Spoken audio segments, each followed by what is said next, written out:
Hi all, ACDodd here again, and welcome to another episode of On the Road Tuning with me, ACDodd, and this time we're at the West Country Minis Isle of Wight adventure. Let's check it out. So, here we are, out of the Isle of Wight adventure for this year, 2024. First car in of the day, and we've got a nice 1275 Auto Mini. Okay, so this is Ashley. All right, Ashley. How you doing, you alright? Yeah, not too bad. Why have you brought the car in today? Well, I had it tuned by yourself 2 years ago at Riviera and it was amazing. But then, unfortunately, Riviera this year, my gearbox went on the automatic. Yep. So I had to start from. I had to find another 1275 automatic, which I've thankfully found, and it's only been in the Mini for probably 6 weeks. Yep. So I've just taken the opportunity to get yourself to dial it do in. your magic and tune it all up. So what's going on with this engine at the moment? Has it got any flat spots or just down on power? I feel that there are at some points it is down on power and there's flat spots, but I couldn't tell you what. Okay, all right. So it's fair to say I think you've got the carburetor that you bought off me and you've swapped it from the other engine to this one. So yeah, at least it's had a custom needle in it. But let's have a dig in and see what we can find. Yeah, wicked. Okay, so just having a look at this engine, first thing I've noticed is the advance curve. So this is the advance curve or springs mechanical advance centrifugal advance system that was in that car. As we can see, it says in the bottom there 26 degrees at the crankshaft and two hefty great springs on the primary and secondary. So very it was actually given, the advance curve wasn't too bad, but it was way too long.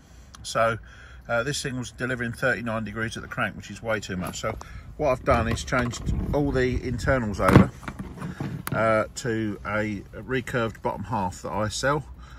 So this is basically uses the existing vacuum unit if it's serviceable, which it is, and the base plate out of the other Dizzy.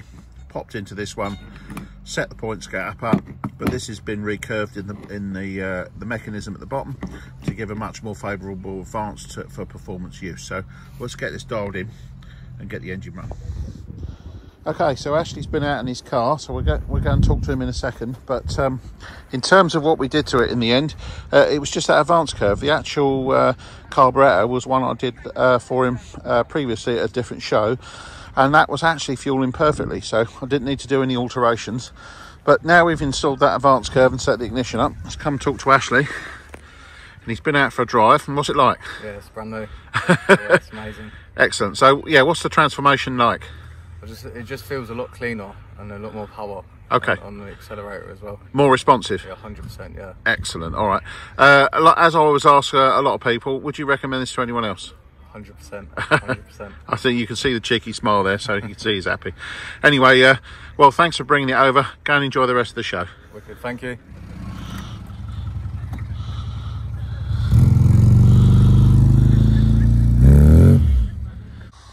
Okay, so day two, and we got some more cars in. First car in today of this nice little bright yellow Britax type look-alike.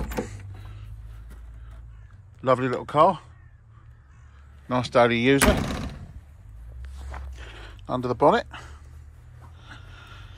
we have the 998 powerhouse A+ engine as usual. Let's go and speak to the owner and see why he's brought it in today.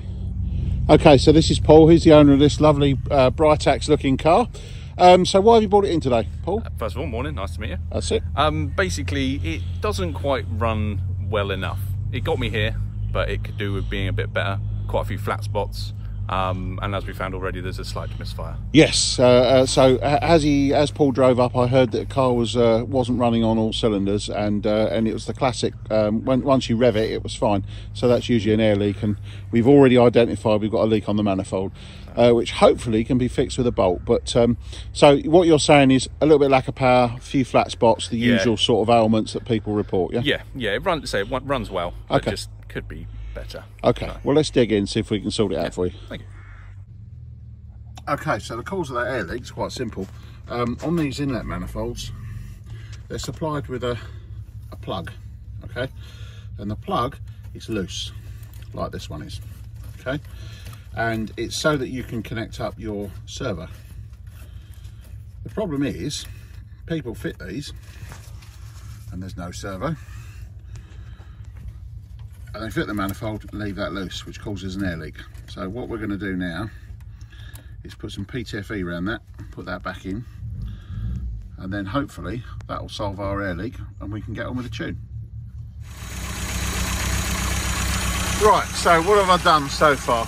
So obviously we fixed that there, but we still have a leak on the manifold, all right, and using brake cleaner determines that we've got a leak here. So it's either on this joint or we've got a crack in the insulation block, both of which I can't fix today. So what I'm going to do is do the best I can with how the engine's running. Good news is, as soon as you pick the revs up, it runs on all 4 cylinders. It runs quite well, to be fair. So it's got a high power ignition. It had a set of BP6 spark plugs. So these are the plugs that came out of the engine. You'll see number 4 is looking quite nice on the end. Number 3 is our problem cylinder, the one that's not firing. And then we've got obviously number 2 and number 1. So what we've basically done there is I've compression tested the engine, and all cylinders were giving sensible compression. So the problem cylinder was 190, number 2 was 195, number 1 was 175, and number 4 was 182. So although not even, plenty enough compression to cause us no misfire. So coming back to the plugs, we can then see a few more issues. Like, so if we look at that, we see there's 6 heat range. So I've put a set of BP5s in. Number 2 is showing the classic not getting warm enough to burn off the fueling. So what we'll do is, as I say, put a set of 5s in. They're all gapped at 35 thou. Because this car uses a 0.8 ohm coil, so we've got high power ignition. They're all gapped at 35 thou. The plug leads on this, although not the best, are around 5k, so I've left them for now because they're new. The distributor itself is working, the vacuum unit's working. So what I'm now going to do is turn my attention to the carburetor, because I've already determined that needle in there, whatever it is, isn't right. So let's get stuck in. Okay, so on this car, the owners agreed to having the airbox drilled, so that's what I've just done. Drilled the underside, so get a little bit more air. This one's already running a K&N filter, so we can now make the most use of that. And you'll notice, as usual, when you do these drillings, you drill on the outside of the air filter, so that the air filter still does its job. Okay, so Paul's back after his test drive, and I think we can just start to see the smile coming through there, which is excellent to see. So what's it like now? It's now a lot smoother. Yeah. A lot nippier, shall we say. Yeah. And there's a lovely little growl at the end when I put my foot down. Okay, so yeah, so everything's brilliant. Bit of a total transformation, I think you're saying. Yes, yeah, completely different, which is what we wanted. Excellent. All right, so thank you very much. No problem at all. Would you recommend this to anyone else? Most definitely. All right. So anyone else, come to this man. He knows what he's doing. All right. Well, thanks very much for bringing it over and booking it in with me today, Paul. That's much appreciated. Thank you. Okay, next car in. This one belongs to a chap called Steve that I've worked on his car before. Nice little road racer sort of machine, this one. And under the bonnet, we got a nice 1275 engine with a couple of twin carbs on. So I'm led to believe this has got a stage 3 head on.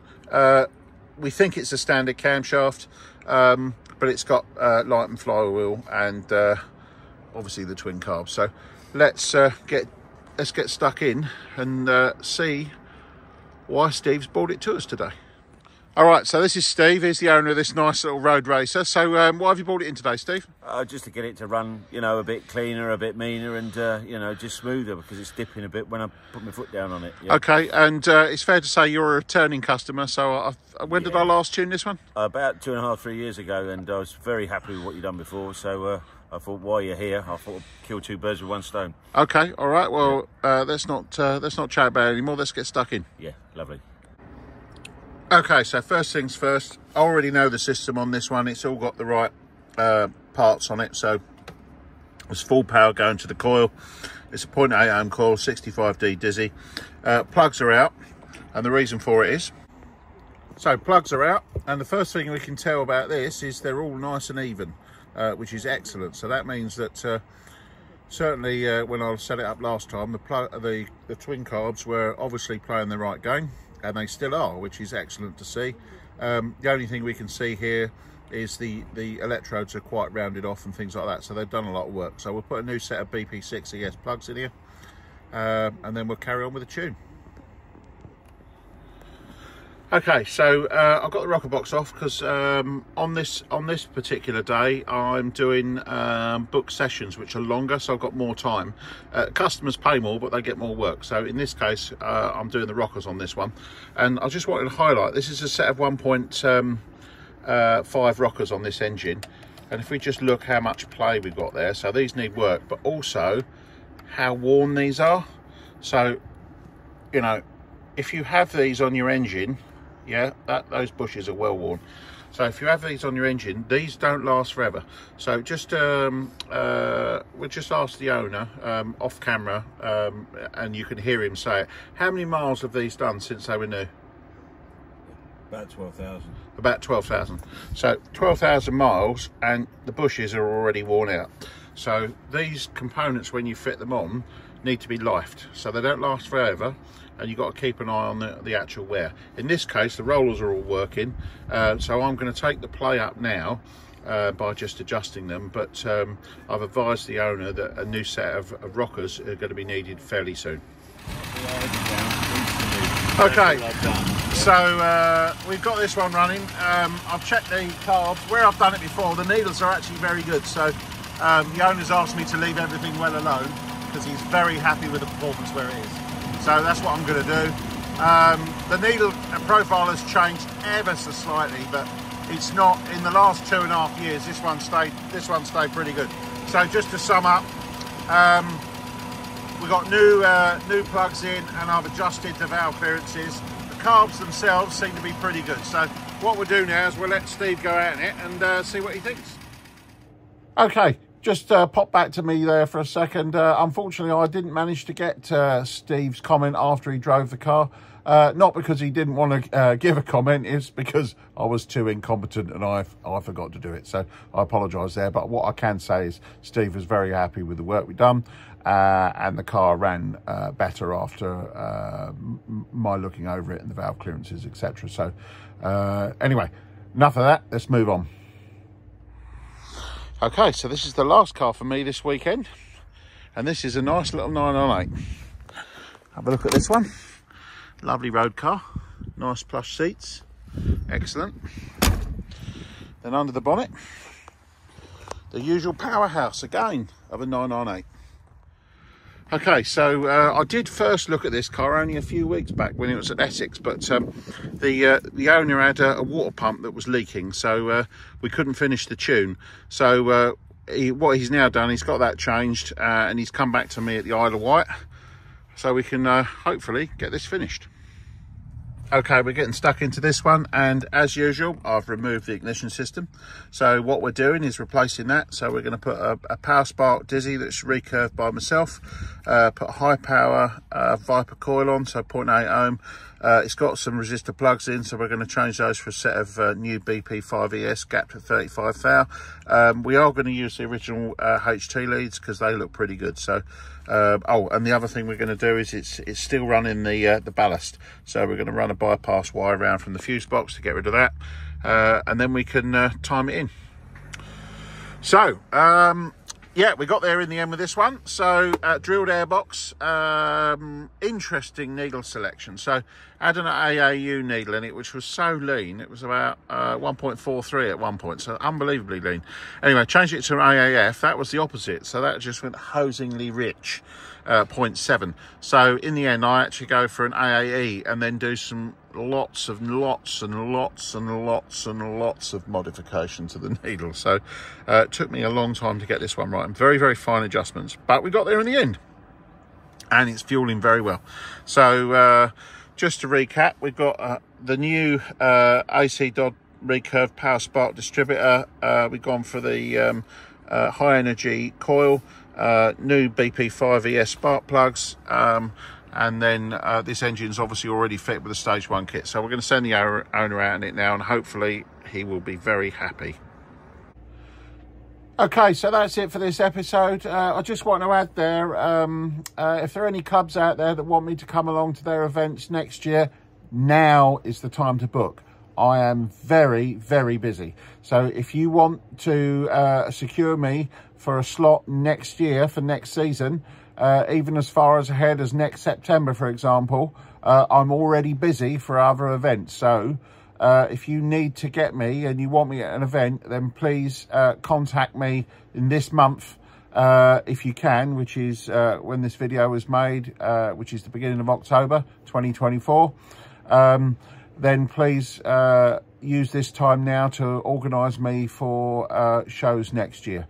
So with that said, hopefully you enjoyed this video. The last guy there was very happy with his car. Again, as I always say, you don't always have to be on film, and this was a chap that didn't want to appear on the camera, but he was very, very happy with his transformation, and hopefully those who didn't comment will comment below on this video anyway. So as ever, please like, subscribe and share, and I'll see you soon. Thank you very much.